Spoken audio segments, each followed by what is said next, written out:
네, 반갑습니다. 지니포럼과 함께하는 2020 베터투게더 토크 사회를 맡은 아나운서 이도경입니다.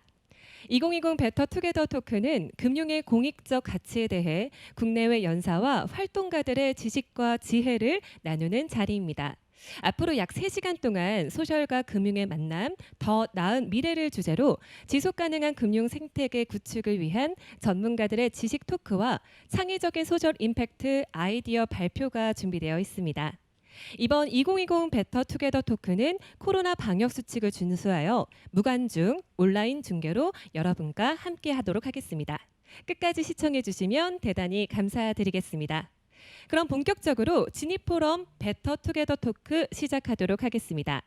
첫 번째 코너는 블록체인의 사회적 가치를 주제로 3명의 해외 연사와 화상으로 토론하는 패널 토크입니다. 패널 토크 진행자 제이미 문을 소개합니다. Hello everyone, welcome to the Better Together talk. I'm Jamie Moon from World Culture Open.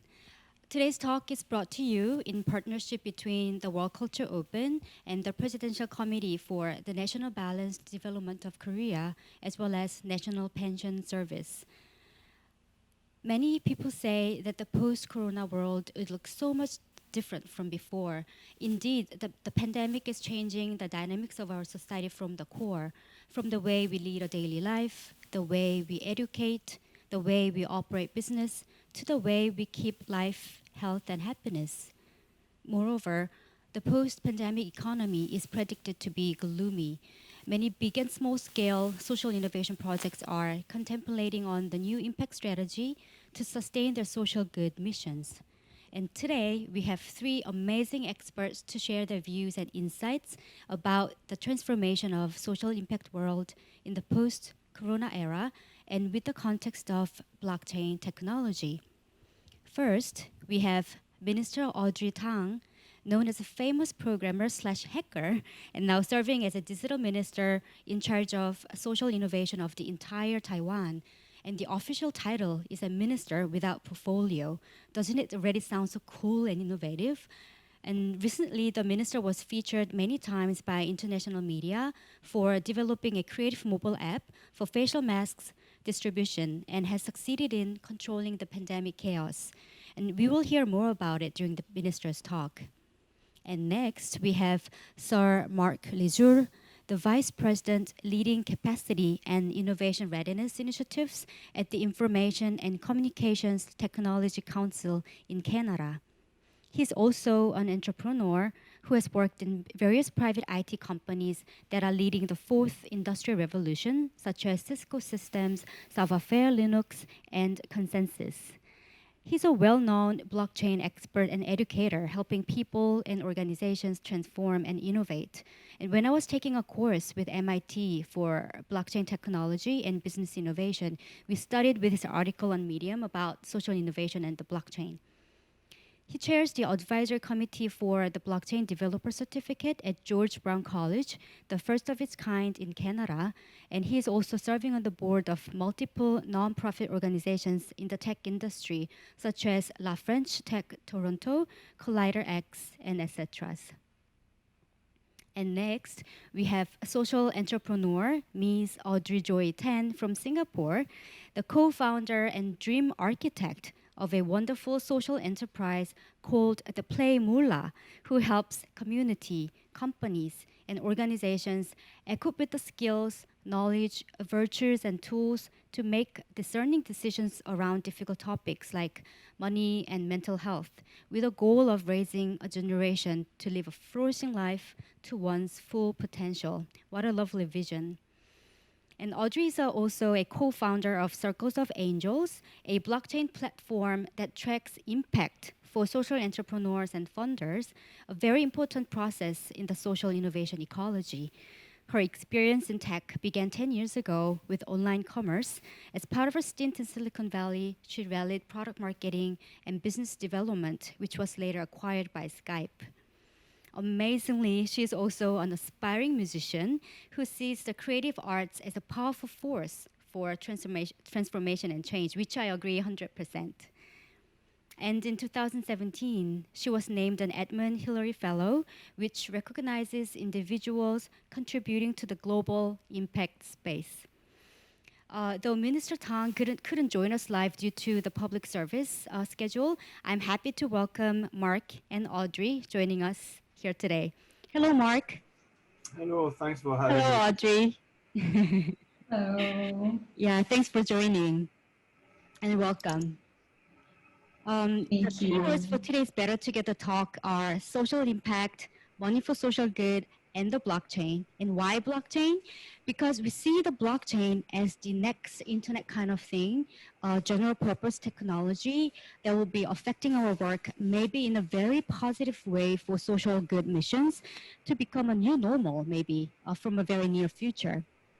And as I study more about the blockchain technology and its application cases, I can see that the technology carries very important social characteristics, such as empowering the individuals in the network, as well as fostering the collaborative and sustainable community through its trust-based consensus algorithms and in a culture of decentralized and transparent governance. So basically, it fits so well with the goals and means that many social innovators are aspiring to. So after much contemplation and study, World Culture Open is also drawing a plan to integrate the blockchain technology into our Better Together social good platform, coping with the post-corona world. But first, I'm very curious, and I'm sure many of our audience will be also, so I want to ask this question to both of you. How has the COVID-19 pandemic affected your work? And how do you foresee the post-pandemic world in terms of the context of this social impact project or the adoption of blockchain technology? So Audrey, I want to ask you first, like, how do you go about during this ongoing pandemic situation? Thank you, Jamie. Thank you so much for the wonderful introduction as well. I'm really glad to be here. Hello, everybody. So in a post-pandemic situation, one of the things that we found that has been really helpful for us is also a focus on flexibility. Part of the reason for why we say this is because, a lot of our social enterprises, and even for us as a business, when we have certain plans and aspirations of what we want to do, we end up realizing that some plans may not necessarily happen in a post-COVID world. And what this means then with flexibility comes new ways of responding to the crisis. So I'll give you a very concrete example. One of our companies that we work very closely with to trace and track impact is a company called Stratific Care. What they do is dengue prognostics for severe dengue cases. And what actually ended up happening was a vision to really start to pilot the different types of test kits that they have. But what actually ended up happening was in the midst of this pandemic, the company and the teams and the founders decided that they had to respond to the needs of the crisis in the interim. And what that meant was that the companies ended up securing and procuring masks and PPE equipment actually for the region. And that was something that they could respond immediately as a company who had access in the healthcare space to really do something meaningful. And one of the lessons I learned is that, as part of the ecosystem of funders, social network innovators, the support for entrepreneurs like that to really rally on them to say, okay, speak to this person in Pakistan, this person in Indonesia to get access to the help they need was something so critical for us to respond as a society.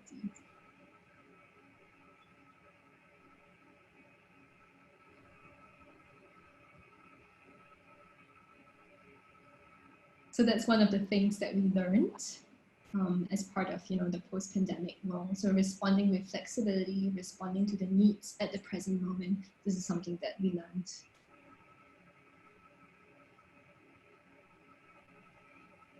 Great, thank you. And how about Mr. Lijour? How about you? Thanks for having me, and I'm sorry to hear that you had a little spike in Korea recently. So I'm really sorry about that. And for Canada, I know if it's a little consolation, we've not been doing very much better than that. We actually had about 100 and maybe 6 times the number of cases you had in Korea, but everything seems controlled at this point in time. For the ICT sector, the pressure and the amount of work for companies and organizations in the ICT sector have been tremendous because with the confinement and everybody having to work from home and juggle their lives within the perimeter of their own apartment or little house. Technology has been key to continue economic activities, social activities, and people have discovered that we can do a lot of those things from home, including leisure. So there is a whole new economy that's being created, for example, learning music or for having your kids learning music at home remotely. So it's been as much as a challenge as an opportunity. And for a person that's been motivating organizations and individuals to adopt technology to be more productive and to live, play, and learn more fully. I think we've been well served with this challenge. Now I think now the challenge is to actually cope and get to create a future that's more promising in terms of equity and environmental, and see if we can use these lessons to build this new world post-COVID.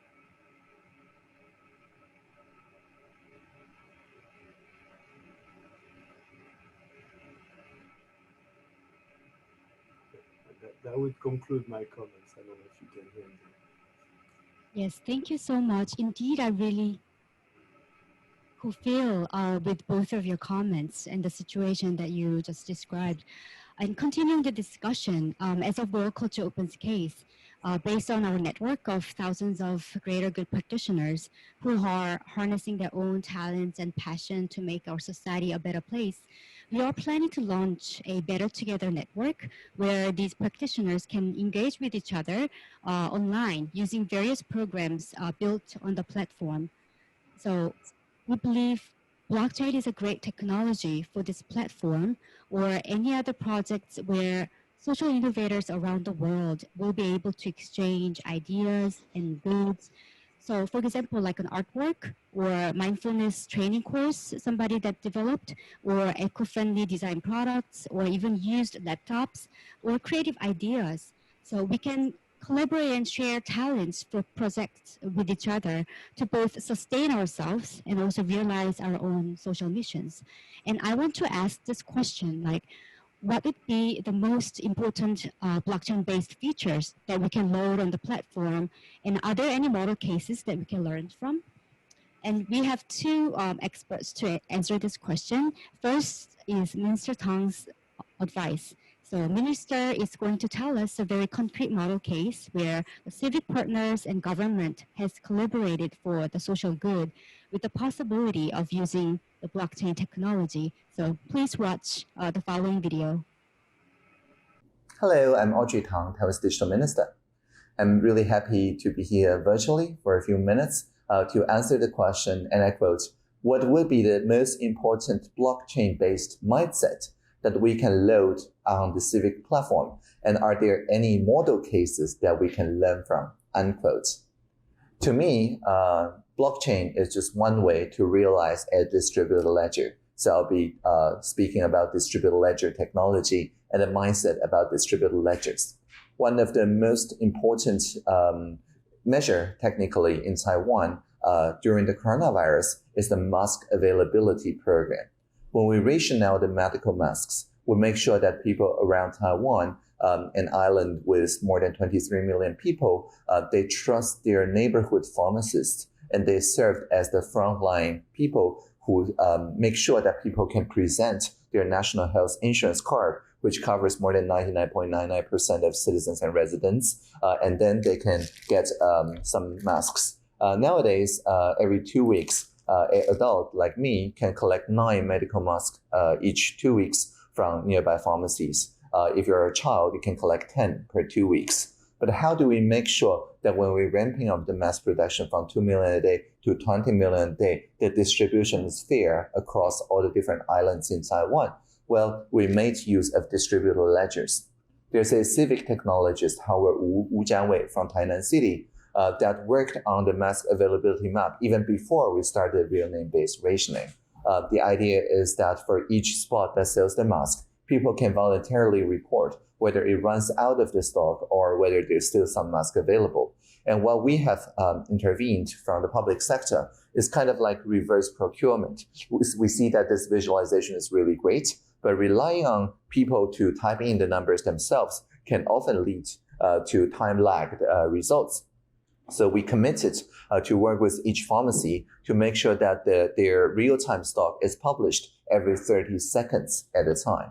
And so when we publish something every 30 seconds, something magical happens. Instead of if we publish every day where you have to rely on the trust to the government, publishing every 30 seconds is the government trusting the people. There's more than 140 different tools, including availability masks, chatbots, voice assistant, trend analyzers, and so on, that shows all these numbers so that people queuing in line can keep each other accountable, similar to how the nodes operate in a distributed ledger network. And so if I queue before someone, that someone can check on their map that after I present my NHI card and collect 9 medical masks, the level of medical mask store in that particular pharmacy actually decreased by 9.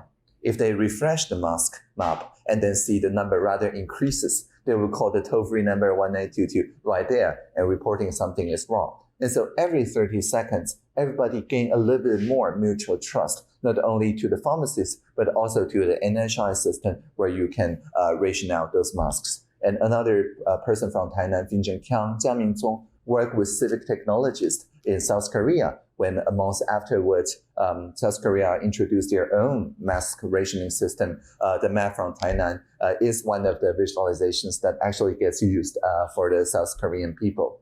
And so I think the most important feature in this is that the Minister Chen Shizhong is committed to weekly iterations. So instead of just facing criticisms with a defending attitude, for example, when one of the opposition parties MP, Gao Hong'an, in the parliamentary interpellation, asked the minister, why do this independent analysis show that there's uneven distribution at a district level, even though it's pretty even on the county level? Minister Chen did not jump to defend the policy. Rather, he said, oh, legislator, teach us. And then we just changed the distribution algorithm the very next day. So Ms. Gao tweeted, actually wrote on Facebook, publicly saying yesterday's inquiry become today's improvement. And that is the spirit of collaboration and shared talents for projects that can grow and sustain themselves.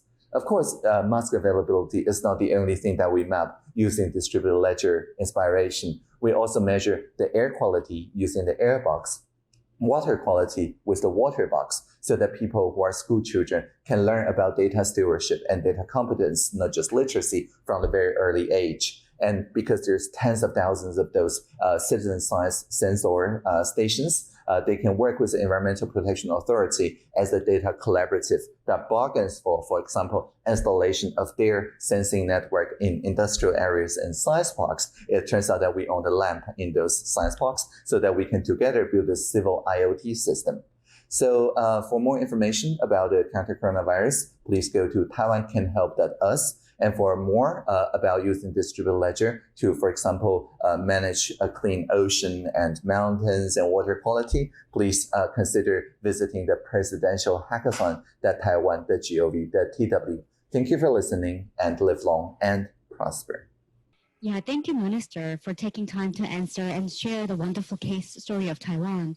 So I'm now handing over the mic to Mark. So Vice President Vizur, could you share with us your insight on this topic?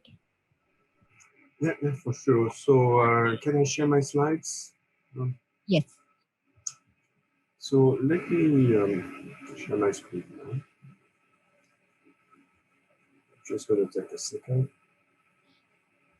All right, so to share my thoughts with you a little bit here about the features and the mindset of blockchain, I thought I would go a little bit to the definitions of social goods and the tenets of blockchain to set the stage. First of all, I wanted to give the link here for study we've done in Canada that I must have mentioned earlier. So social, and I will be sharing that slide, of course, with Jamie too. So social innovation is the process of developing and deploying effective solutions to challenging and often systemic social and environmental issues in support of social progress. So when the industry really started a couple hundred years before, a lot of focus has been given to the economics and to the money aspects of things.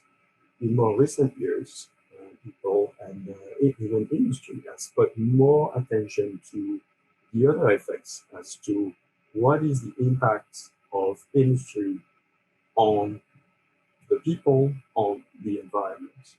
And there's been a number of trends and innovations in terms of reporting the impact and trying to measure the output of the company in terms of social, economics, but also environmental. But of course, social innovation is not new. It's been done for thousands of years before it was something taught in business schools.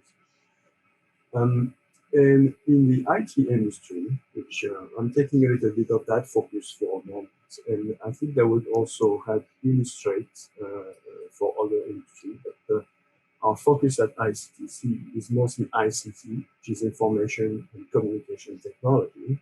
So a lot of this is software, telecommunications. So it's interesting to remember that when computers started to become used, it was mostly in the military and university. So it was born of the culture of sharing, of science, of peer review, of collaboration.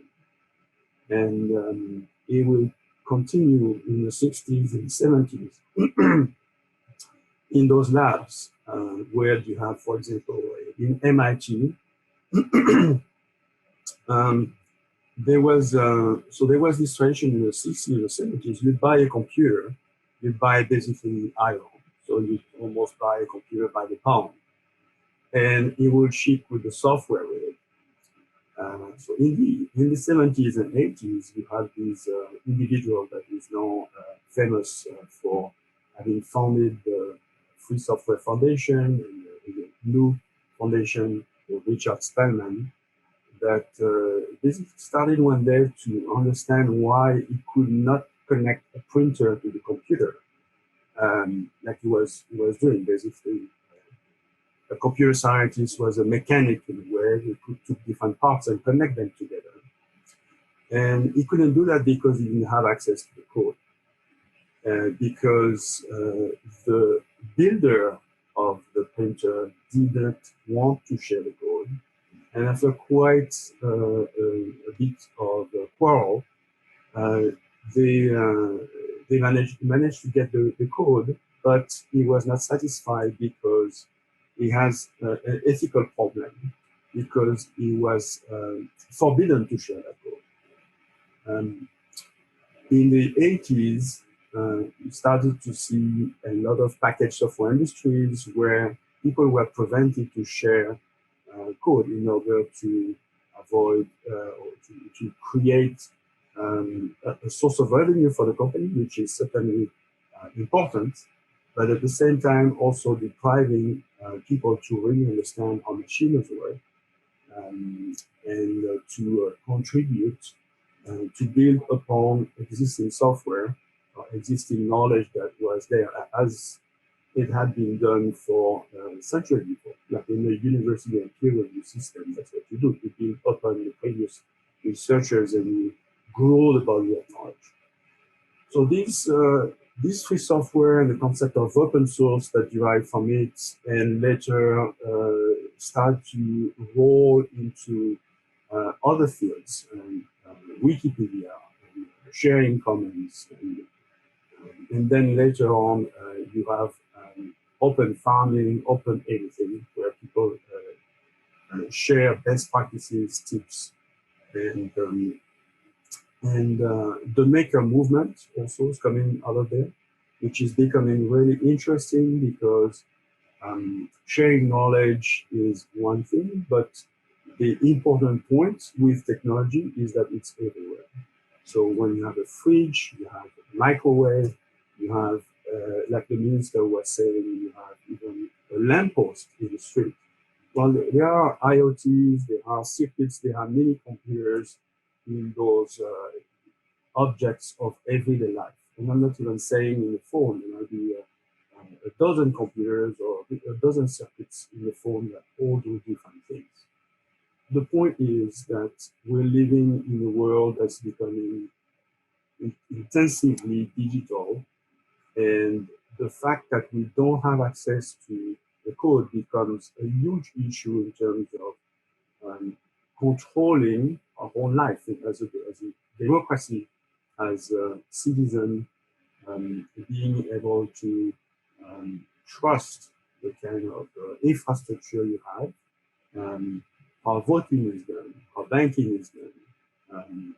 It's becoming a major playing field. Today, through the COVID-19, interestingly, we've seen that a lot of the major companies in the world gobbled pretty much half of the NASDAQ index. And you really wonder what the dream of the internet, which is a decentralized network of computers, where you can have your computers under your desk, connected to the worldwide network, get your IP, and start sharing with anyone in the world. Fast forward 2020, there is a lot of question marks as to how decentralized this world is really today, as compared to centralized to the hands of 5 companies or so. So that's really important. And when I look at the Better Together project, it's very inspiring because we have the tools today. We have a lot of software already today. And the barriers of entry are very low today, as the price of hardware, the price of sensors, the price of computers, the price of cloud computing has been is extremely low, never been as low, and continues to go down exponentially, lowering the barrier for everyone to contribute.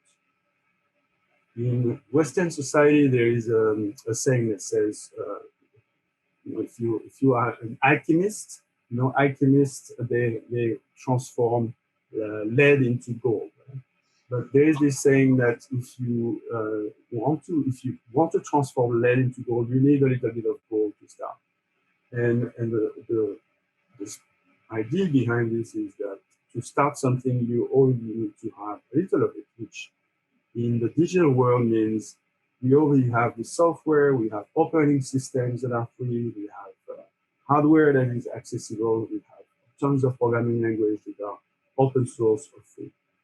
And so is the blockchain. The blockchain has been created on top of this spirit of the internet and the blockchain, a decentralized world where every node is independent, fully decentralized, autonomous, and can share with all the other nodes.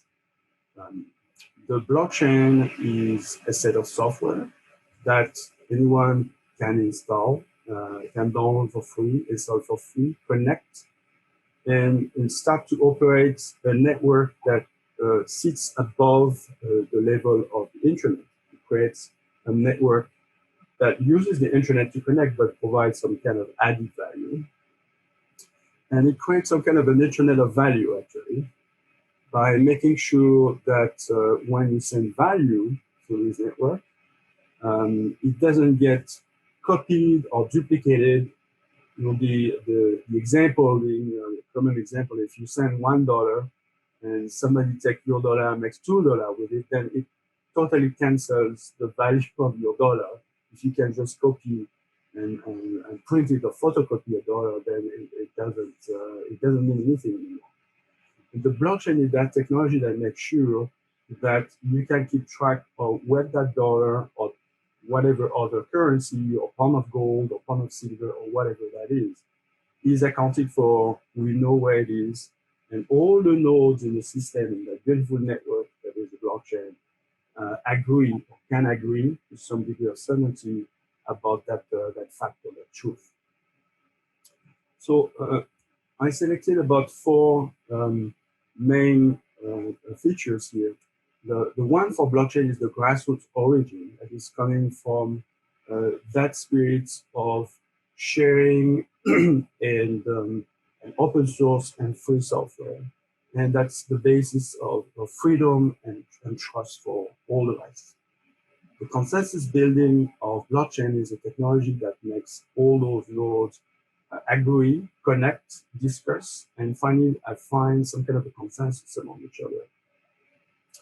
But another magic with the blockchain, beyond the technology and the consensus algorithms, is also the economics and the game theory behind blockchain, where you have an incentive to take a side in a bet, in a dealing with. In a typical public blockchain, you have miners, for example, or validators that are there just to ensure security of the network. So they have no interest, for example, in using it at this point, but they are there they retrieve some benefit, they're compensated, but they're there to provide security of the network. So interestingly, in any kind of human network, there is always some kind of exchange. Even when it's not money exchange, there is a knowledge exchange. And with the knowledge exchange also comes reputation exchange. So when we receive something from someone, then we also acknowledge that someone gave us something valuable, and we upload some kind of reputation to that person. And finally, there is the notion of trust. As this internet of value, it is a system to ensure that the code will make sure that we can trust each other, and then this value is not lost or is not misused. So we are sharing expertise, we are sharing code, we are sharing actual digital assets that could be represented in the blockchain, that could be physical assets, or could be also like a gold, or could be a book, it could be intellectual property, it could be anything. And as we receive a lot of knowledge from people that have been doing this before us, and we can build from there. So we actually capitalize and we construct upon each other, helping each other as a humanity to progress, not reinventing the wheel all the time. But we also get this reputation and this value that might not be an economic value, but another kind of value that also valuable and contributes to a better and more sustainable world. So in terms of, to conclude with that, there are so many applications of blockchain that is being used for social good. Could be into carbon monitoring for the environment. It could be sending money in war zones. It could be helping students to get some kind of education. It could be making sure the fish that are taken out of the sea are the right fish and not, not the fish that is forbidden to fish and to label something else. So the provenance of food in the Western world has become very, very important as people are getting sick, and we're seeing food poisoning that's also important. So there are so many applications that we only just scratch the surface. And I'm going to leave you with these thoughts. And thanks again, Jamie, for this opportunity to share with everyone.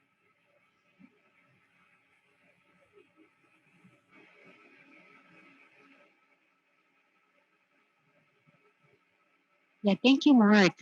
Such a meaningful insight to keep in mind for many social innovators out there to picture and draw the blueprint of our coming future.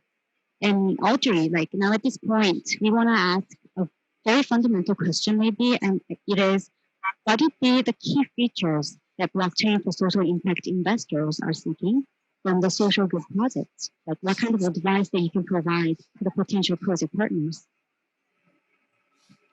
Thank you, Jamie. Thank you, Mark, also for that wonderful presentation. I learned a lot in the process. So let me share my screen at this point.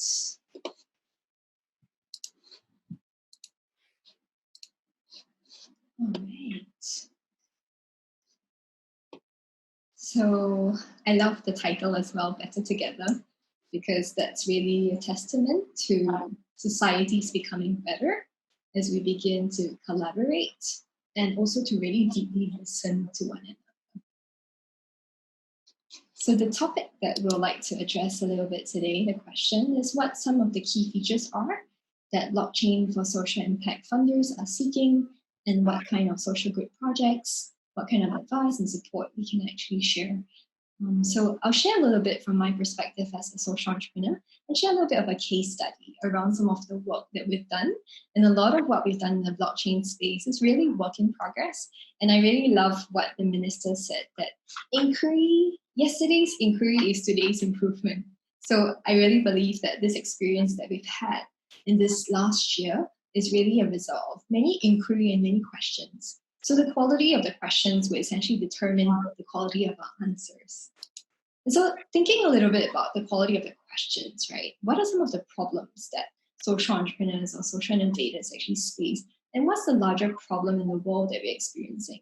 So we know that, with poverty and inequity as part of the UN Sustainable Development Goal number 1 is no poverty.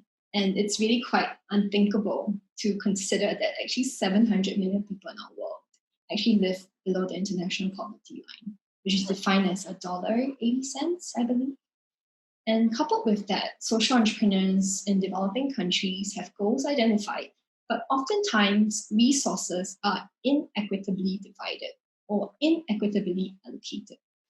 At the same time, we also find that funders also have a deeper desire to do something about that, but they don't really know where to go to find these entrepreneurs. They don't really know how to trace and track impact because there's so much work and word around impact that's been thrown around these days. And also the question of how do you do due diligence for the social enterprises that they want to fund, and how do they trace and track impact? So in a nutshell, some of the learnings that we've had over the past few years is responding to this question of the problems that we see to figure out ways in which we can make impact funding more accessible, powered by blockchain technologies, to really enable social enterprises to flourish. So I've just prepared about a 2-minute video, and then I'll go into some details about some of our learnings as well. Circles of Angels is a transparency platform that makes impact funding accessible. We enable social entrepreneurs to grow, flourish, and impact local communities. Today, over 700 million people live below the international poverty line. They are socially and financially excluded. Social enterprise have goals identified to tackle the SDGs, but still need access to mentorship, financing, markets, and values-aligned capital. Today, one of the biggest challenges is around impact financing, where even with money that's been invested by funders, people don't really know what the true impact is at the end of the day. Impact funders would like to get greater clarity to seeing how their money has impacted local communities. Our solution is a platform to track, visualize, and map the use of funds with transparency of the entire impact funding journey.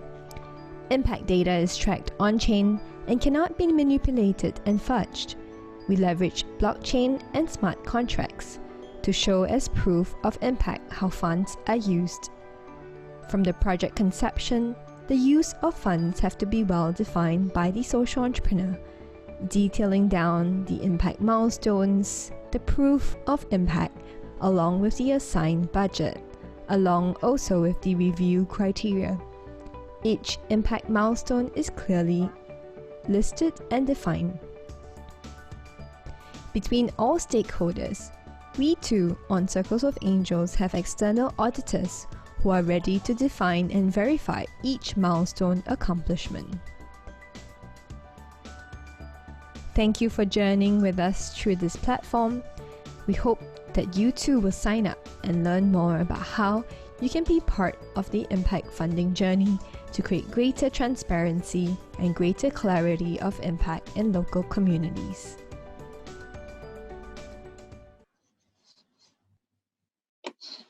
Okay, thank you for watching that. And so I'd like to go into a little bit more detail now, also specifically around the question, what are some of the key features that funders may be looking? And this is really from some of our experiences working with entrepreneurs and working with the ecosystem of social innovators. founders. So the first that we see is really about the transparency of impact, right? Because oftentimes when entrepreneurs have got the funding, the question is, how are you using the funds? So we realize that there's an opportunity to create a system of also accountability that allows entrepreneurs to have very constant communication despite being in distributed kind of regions and continents. So another cool thing I think I learned also about this blockchain space that, listening from Mark as well, about the shared learnings and shared collaboration and shared expertise. The team behind this is also based in Argentina, and my co-founder is also based in Malaysia. So it's truly a distributed team and across different time zones. And in fact, even from a collaboration standpoint, we also find ourselves learning very much from the developers and the different people who would independently actually audit our code as well. The second thing that we've learned also is a focus on impact, and then finally on accountability, and then we'll go into more details around collaboration and mutual learning. So how are funds actually being traced and tracked? So allow me to explain a little bit more. So one thing I mentioned earlier is this sense of response to flexibility in the COVID-19 world. So this is an example of what we've developed with one of the entrepreneurs to trace and track how they would use their funds. And essentially what happened at the start of the pandemic was a need to review some of the impact milestones. And the sense of impact milestones here, which is what the entrepreneur defined, was to actually have 6,200 days of respiratory protection for adults and children. And the review criteria was to make sure that the masks that they would distribute would be listed on the e-commerce platform. So something that we learned here was that the impact milestones on the consensus stage allows the funders and the social entrepreneurs to have dialogue on what's the most impactful milestone that they need. And what you see here is just one example of a milestone. We actually have 5 different milestones, which can then be, from a consensus standpoint, be defined together with the entrepreneurs. So making it very clear also to who the person is in the organizations that's responsible for this milestone. So essentially, we're trying to make the whole process of impact tracking a little bit more clear, a little bit more transparent, and a little bit more open. Second thing at the same time is across the different companies that we've worked with in education, in healthcare, in textiles, we've also seen that there's a key need from a funder standpoint to focus on impact, right? So defining clearly if $20,000 have been deployed, then how many women or how many students can essentially benefit from this. So this is one example of what the platform can do, also to begin to articulate. I think first things first is to articulate that impact, right? And that articulation would help with clarity to see what essentially are the needs from the funders as well as the entrepreneur standpoint, what they're hoping to impact. And essentially what we do is that there's a constant communication with the entrepreneurs as well. And through the impact tracking process, if an entrepreneur would say, okay, one of our key goals is to ensure that we have a pilot, right? Can this actually be listed, articulated, and then later on be reviewed as part of that process? And then finally, one of the things that we found is that because of the support through the platform, to the tracking of the impact, the clarity of that, some of our entrepreneurs have gone on to raise further rounds of funding on their own, of course.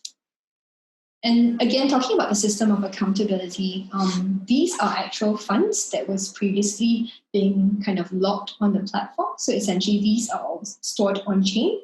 So again, the data cannot be manipulated or fudged, and it's actually essentially verified. Going on to this system for accountability, what we also have is an opportunity for evidence to be updated. So for instance, if an entrepreneur would say, okay, I essentially would like to make sure that out of this $20,000 would be dispersed to students through FISA, what we call Future Income Sharing Agreements, to ensure that the students actually get access to financing to then go to school.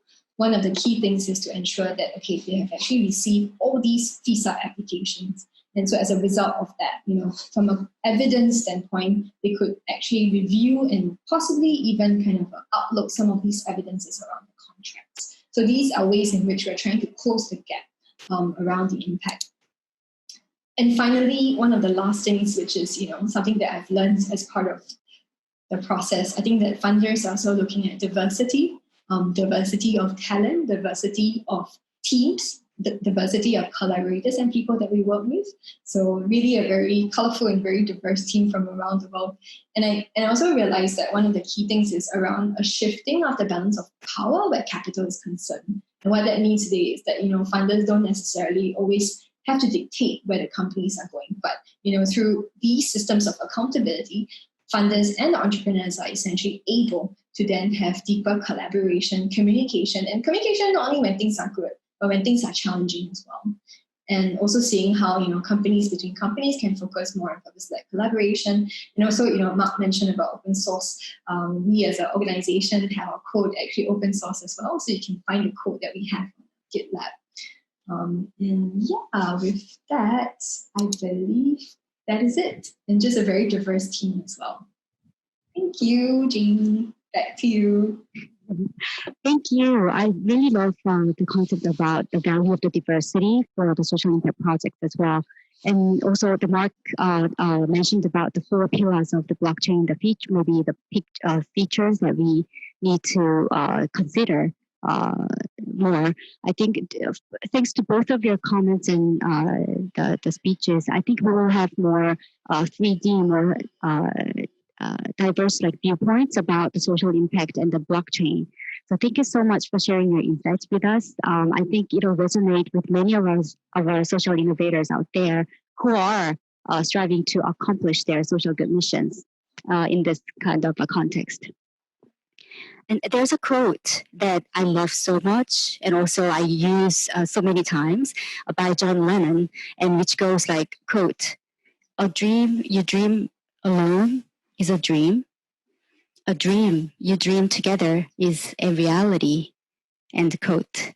And World Culture Open, we will do our best to visualize these dots of hopes, these idealists in action that are working around the world, and vitalize this Better Together community. And we really, really sincerely wish everyone to keep up the good spirit amidst these hardships that we are facing today, and then get ready for the post-corona society. I think we had very cheerful messages from Mark and Audrey, and also the Minister Tang. And we can make our dream a reality because we are better together. And thank you again both to Mark and Audrey for the wonderful talks. We will send you off here. So bye Mark and bye Audrey. Thank you so much for joining us again. Be better together. 네. Better together. Thank you. Better together. 패널 토크에 Thank 진행해주신 you. 제이미 문, 그리고 좋은 말씀 나눠주신 세 분의 연사, 대만 디지털 장관 오드리 탕, 싱가포르의 임팩트 기업가 오드리 조이탄, 캐나다 정보통신기술위원회 혁신역량 부회장 마크 리주, 다시 한번 감사드립니다. 잠시 10분 휴식 시간 후 두 번째 코너인 스페셜 토크 이어가도록 하겠습니다. 잠시 후에 뵙겠습니다.